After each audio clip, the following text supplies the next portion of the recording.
Ezequiel, capítulo 41. Depois o homem me levou ao salão central, o lugar santo. Ele mediu a passagem que dava para esse salão e tinha 3 metros de comprimento por 5 de largura, com paredes de 2,5 metros de cada lado.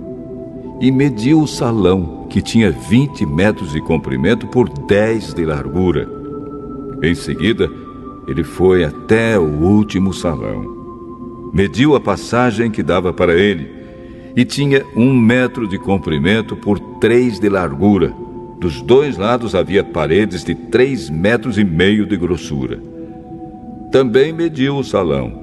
Era quadrado, com 10 metros de cada lado, e ficava adiante do salão central.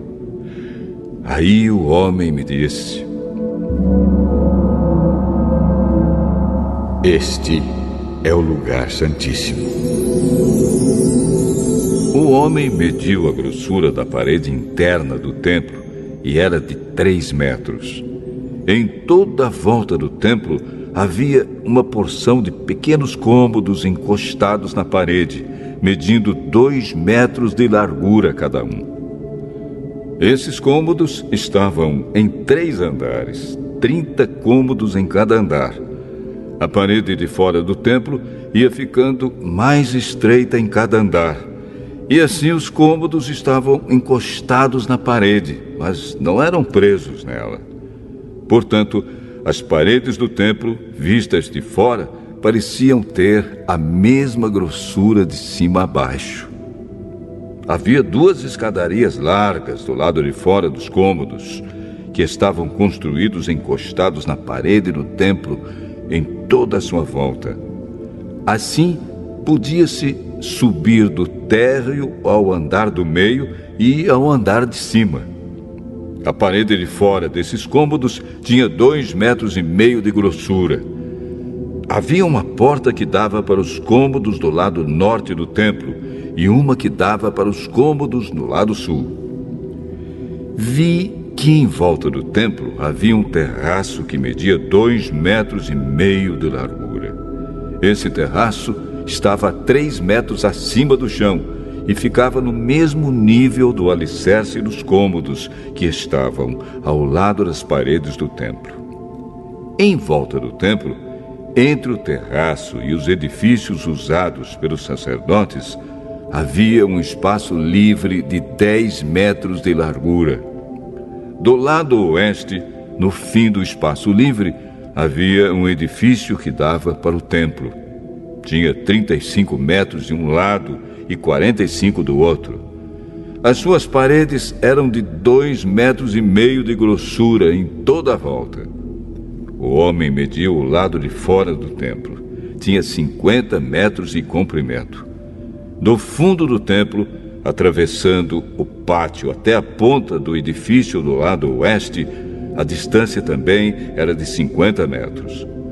A largura da frente do templo, junto com o espaço livre dos 2 lados, era de 50 metros.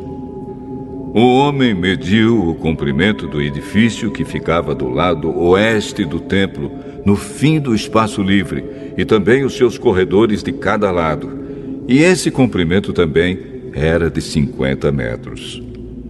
O salão de entrada do templo e o lugar santíssimo eram todos forrados de madeira, desde o chão até as janelas. Essas janelas podiam ser cobertas.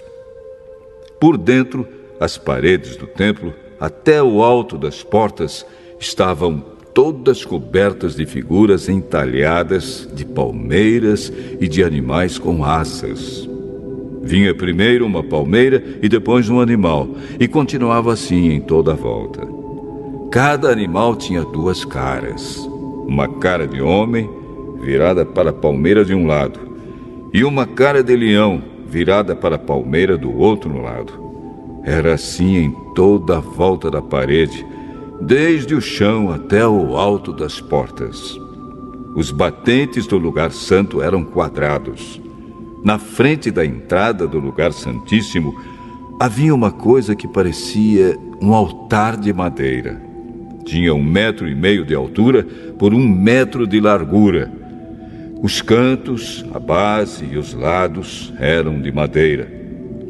O homem me disse: esta é a mesa que fica na presença de Deus, o Senhor. Havia uma porta na ponta da passagem que dava para o lugar santo e outra porta na ponta da passagem que dava para o lugar santíssimo. Eram portas de 2 folhas, de abrir no meio. Havia figuras de palmeiras e de animais com asas entalhadas nas portas do lugar santo, como havia nas paredes. Nos lados do lugar santo havia janelas, e as paredes eram decoradas com figuras de palmeiras.